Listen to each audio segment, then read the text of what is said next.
এই ছেলেটার এবং তার স্ত্রীর সম্পত্তির পুরো হিসাব আমার কমপ্লেন্টে আছে। তাদের মোট কত রোজগার, তাদের গাড়ির পরিমাণ, জমির পরিমাণ, বাড়ির পরিমাণ সব আমার কমপ্লেনের মধ্যে আছে।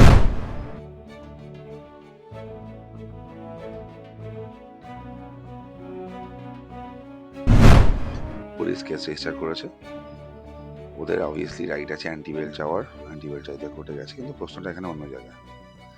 দিন রাত মার্ক্সবাদীয় নীতি বলি কপচে আউড়ে মানে দুর্নীতি একদম প্রথম দিক সারির নাকি উনি লয়ার, উনি মামলা নিলেন। আমার দলের স্বার্থে এগেনস্টে যায় সেরকম মামলা আমরা নিই না। ও সব বামেদের আবার স্বার্থ নীতি, এদের মানে কিছু বলার নেই। টাকা পেলে বাড়ির লোককেও বেঁচে দেবে। রাজাহাট গোপালপুরে কম বামপন্থী লোকজন নেই যারা অত্যাচারিত হয়েছে তৃণমূলের হাতে। অবশ্যই এটাও বলা বেকার। যে বামেদের প্রার্থী ছিল সেও তো দেবরাজের ঘরের ছিল।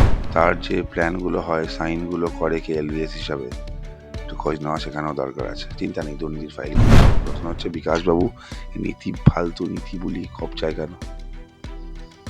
আমি আইনজীবী, আমি নিতেই পারি। সবার মাথার ডাক্তার দেখাতে বলছে, সবাই কি ডাক্তার দেখাবে বিকাশবাবু আমি জানি না, তবে আপনার এই ফালতুকার নীতি আর বুলি কপচানা বন্ধ করা উচিত। আপনাকে একটা সুখবর দিয়ে রাখি, বর্ণ পরিচয়ের ফাইলটাও খুলবে। বর্ণ পরিচয় মার্কেট নিয়ে ফাইলটাও খুলবে। এই অভিযোগটা তো কোনো রাজনৈতিক অভিযোগ নয়, আর এটা ক্রিমিনাল অফেন্সের মধ্যেও পড়ে না।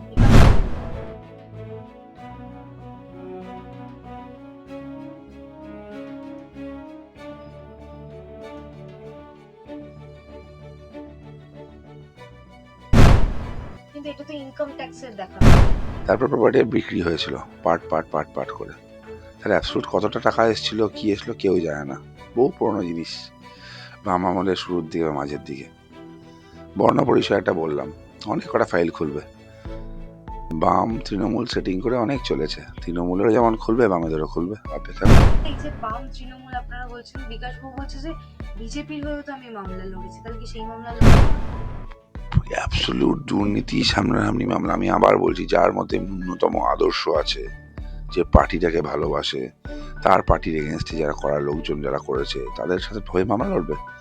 এই দেবরাজ এই এলাকার বামপন্থীদের উপর কম অত্যাচার করেছে, তাদের হয়ে মামলা লড়তে লজ্জা করলো না? গোপালপুরের প্রাক্তন বিধায়িকা অদিতি মুন্সি এবং তার স্বামী দেবরাজ চক্রবর্তীর বিরুদ্ধে তুমি ইতিমধ্যে একটি অভিযোগ করেছিলে, তাদের বেআইনি সম্পত্তিকে কেন্দ্র করে।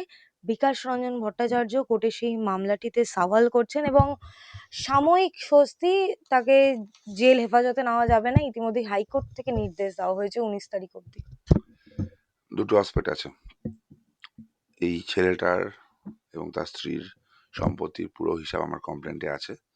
তাদের মোট কত রোজগার, তাদের গাড়ির পরিমাণ, জমির পরিমাণ, বাড়ির পরিমাণ সব আমার কমপ্লেনের মধ্যে আছে। হট করে 25/3/2026 তারা যে সম্পত্তিগুলো বিক্রি করলেন দেবা আর দেবী মিলে, তার হিসাবও আমার কাছে আছে। আমি কমপ্লেনের মধ্যেই লেখা আছে ডিটেলে। নির্বাচনী হলফনামায় নেই, টাকাটা কোত্থেকে আসলো, কোথায় গেল, তারও কোনো হিসাব নেই। Apparently face of the record দেখা যাচ্ছে। পুলিশ কেস রেজিস্টার করেছে। ওদের অবভিয়াসলি রাইট আছে অ্যান্টিবেল চাওয়ার, অ্যান্টিবেল চাইতে কোর্টে গেছে, কিন্তু প্রশ্নটা এখানে অন্য জায়গায়।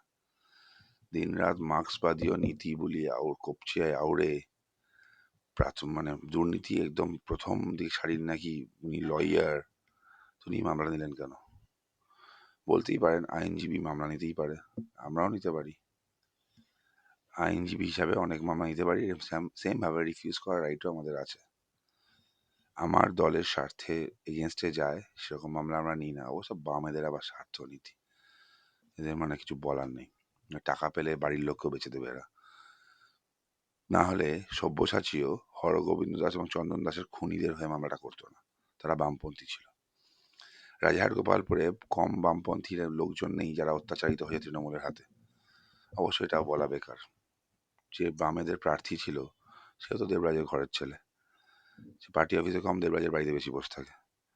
তার যে প্ল্যানগুলো হয়, সাইনগুলো করে কে এলভিএস হিসাবে, একটু খোঁজ নেওয়া সেখানেও দরকার আছে। চিন্তা নেই, দুর্নীতির ফাইল খুলছে। একের পর এক কাউন্সিলর অ্যারেস্ট হচ্ছে, কাউন্সিলরের সাথে যেগুলো আছে সেগুলোও যাবে। তো এটা প্রশ্ন নয়, প্রশ্ন হচ্ছে বিকাশবাবু নীতি ফালতু নীতি বলি কবচায় কেন? আমি আইনজীবী, আমি নিতেই পারি।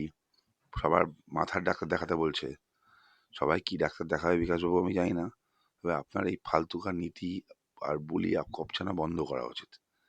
আপনি বেসিক্যালি একটা ধান্দাবাজ লোক। পয়সা পেলে ইউ ক্যান ডু এনিথিং। তবে চিন্তা করবেন না, আপনাকে একটা সুখবর দিয়ে রাখি, বর্ণ পরিচয়ের ফাইলটাও খুলবে। বর্ণ পরিচয় মার্কেট নিয়ে ফাইলটাও খুলবে, দেখা যাক। কিন্তু এই অভিযোগটা তো কোনো রাজনৈতিক অভিযোগ নয়, আর এটা ক্রিমিনাল অফেন্সের মধ্যেও পড়ে না। বিকাশ রঞ্জন ভট্টাচার্য উনি অনেক কিছুই মনে করতে পারেন, পয়সা নিয়েছেন তো ক্লায়েন্টের জন্য বলবেনই, পয়সা নিয়েছেন ওনার ক্লায়েন্টের জন্য তো বলবেই। পয়সার দাম আছে তো, এটা উনি বলছেন না, পয়সা বলছেন। আর সব কমিউনিজম ফমিউনিজম বেকার ডাস্টবিনে ফেলে দিয়েছেন অনেকদিন আগেই।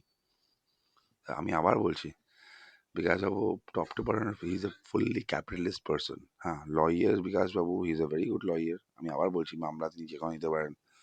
সেখানে বামপন্থী নিজে কেন বলেন? তিনি শুধু লয়ার হোক, অসুবিধা নেই, যে কোনো মামলা নিতে পারে। যে বামপন্থী নাকি তার আদর্শ আদর্শ আছে, তারপরে এগুলো মানুষ সব দেখছে। রাজারহাট গোপালপুরের সাধারণ বামপন্থী যারা আছেন তাদেরকে জাস্ট আমার প্রশ্ন থাকবে, এই লেফট ফ্রন্টটা কেন করেন আপনারা? এই লেফট ফ্রন্টের মতো পার্টিতে কেন আছেন আপনারা? হরগোবিন্দ দাস, চন্দন দাস আপনাদের কর্মী ছিল, তাদের খুনের হয়ে মামলা করেছিল হচ্ছে এরা। জায়েন্ট সিং, যে বিখ্যাত জায়েন্ট সিংকে মনে আছে তো? জায়েন্ট সিং এর উকিলের নাম হচ্ছে বিকাশ রঞ্জন ভট্টাচার্য। যত চোর ছাচ্চোর তাদের তৃণমূলের প্রোটেকশন দিয়ে রেখেছে এই লোকটা। আর আপনারা কি বামপন্থী বলি কপচান? আবার বলছি যে বামপন্থা ছাড়ুন, আপনার নেতাগুলো খুচরো বাজারে বিক্রি হয়। কিন্তু তরুণ যদি খানিকটা অবিবেচনার মতন কাজ করছে, কিছু তার রাজনৈতিক উদ্দেশ্য নিয়ে। বিকাশ রঞ্জন ভট্টাচার্য আমি তো প্রুফ দিয়েছি, কিসের অবিবেচনা উনি বলতে পারবেন? বিকাশ তার সম্পত্তির টাকা কি বিকাশবাবু দিয়েছিলেন? 25 দিনে হঠাৎ করে বিক্রি করলেন, অত পরিমাণ সম্পত্তির টাকা গেল কোথায়? উত্তর দেবেন বিকাশবাবু? বিকাশবাবু কি উত্তর দেবেন এটার, যে এত সম্পত্তি একবার করলো কি করে? তোমরা কুঞ্জ সাজাও গো আমার প্রাণনাথ আসছে গান করে টাকা এসেছিল। বিকাশবাবুদের প্রবলেম কি, এরা নিজেদের প্রচন্ড চালাক মনে করে, আর মনে করে পুরো বিশ্বটা বোকা, এরা অত্যন্ত শিক্ষিত। আবার বলছি, এরা ধান্দাবাজ। কিন্তু এটা তো ইনকাম ট্যাক্সের দেখার কথা। কমপ্লেন হয়েছে ইলিগাল মানি, আমি কমপ্লেন ফাইল করেছি, প্রত্যেকটা অথরিটির কাছে করেছি। ইডিও দেখবে, ইনকাম ট্যাক্সও দেখবে। আমি আবার বলছি, উনি কি আবার মানে মক্কেলের হয়ে এজেন্সিও ঠিক করে দেবেন নাকি? কে তদন্ত করবেন? ভালোই টাকা দিয়েছে মনে হচ্ছে। এই গাড়ি টাড়ি হলো আর একটা। কিন্তু বিজেপির লোকজন এই কিছু ঘটনা ঘটিয়ে ভাবছে কিছু লোককে আমার এগেনস্টে নিয়ে যাবে, কিন্তু সেটা পারবে না। কাকে ঘটনা, ওনার এগেনস্টে কাকে নেবো? ওনার দলের লোকজনের সাথে আছে, অ্যাবসলুট ধান্দাবাজ একটা লোক। আমি বললাম তো, পয়সা পেলে সবকিছু করা যায়। অনেক ফাইল খোলা বাকি আছে, অপেক্ষা করো। এটা তো কোনো কোনো দুর্নীতির মামলা আমি নয়। দুর্নীতির বললাম তো, অনেক ফাইল খোলা বাকি আছে। কেউ একজন ছিল জানো তো, কোনো একটা প্রপার্টি রিসিভার ছিল, তারপর প্রপার্টি বিক্রি হয়েছিল পার্ট পার্ট পার্ট পার্ট করে। তাহলে অ্যাবসলুট কতটা টাকা এসেছিল কি এসেছিল কেউ জানে না। বহু পুরোনো জিনিস, বাম আমলের শুরুর দিকে বা মাঝের দিকে। বর্ণ পরিচয়টা বললাম, অনেক কটা ফাইল খুলবে। বাম তৃণমূল সেটিং করে অনেক চলেছে, তৃণমূলেরও যেমন খুলবে বামেদেরও খুলবে, অপেক্ষা করো। এই মুখোশগুলো খোলা বাকি আছে। দাদা, এই যে বাম তৃণমূল আপনারা বলছেন, বিকাশবাবু বলছে যে বিজেপির হয়েও তো আমি মামলা লড়েছি, তাহলে কি সেই মামলা লড়বো না? অ্যাবসলুট দুর্নীতি, সামনাসামনি মামলা। আমি আবার বলছি, যার মধ্যে ন্যূনতম আদর্শ আছে, যে পার্টিটাকে ভালোবাসে, তার পার্টির এগেনস্টে যারা করা লোকজন যারা করেছে তাদের সাথে হয়ে মামলা লড়বে। এই দেবরাজ এই এলাকার বামপন্থীদের উপর কম অত্যাচার করেছে, তাদের হয়ে মামলা লড়তে লজ্জা করলো না? এত নির্লজ্জ তো বেহায়াটা মানুষ কি করে হতে পারে?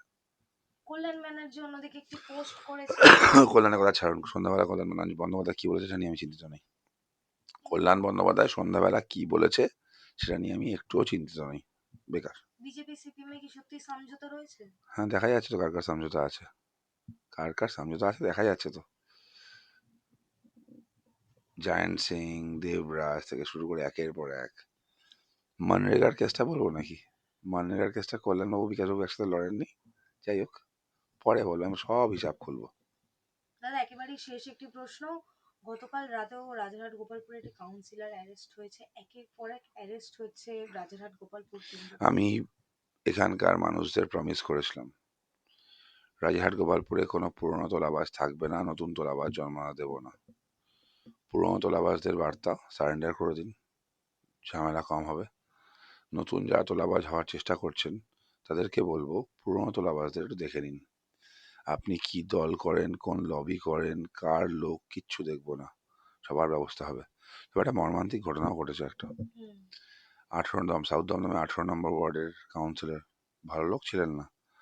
কেউ মরে যাওয়ার পর আমি বলবো অত্যন্ত ভালো লোক, ভুল। ওই অতটা ভালো আমি নই। অত্যন্ত দুর্নীতিবাজার লোক ছিলেন, মানুষের টাকা লুটেছেন, ইলিগাল কনস্ট্রাকশনের কিং ছিলেন। সেটাও দেবরাজের লোক ছিল, সঞ্জয় দাস, আত্মহত্যা করেছেন। তো ওনার জন্য মানে জেল অপেক্ষা করছিল হয়তো। ওনার বিদেহী আত্মার শান্তি কামনা করি। যদি পুনর্জন্ম কিছু বলে কিছু হয়, উনি যদি পরের বার জন্মান, আশা করব এইরকম দুর্নীতিবাজ যেন না হন।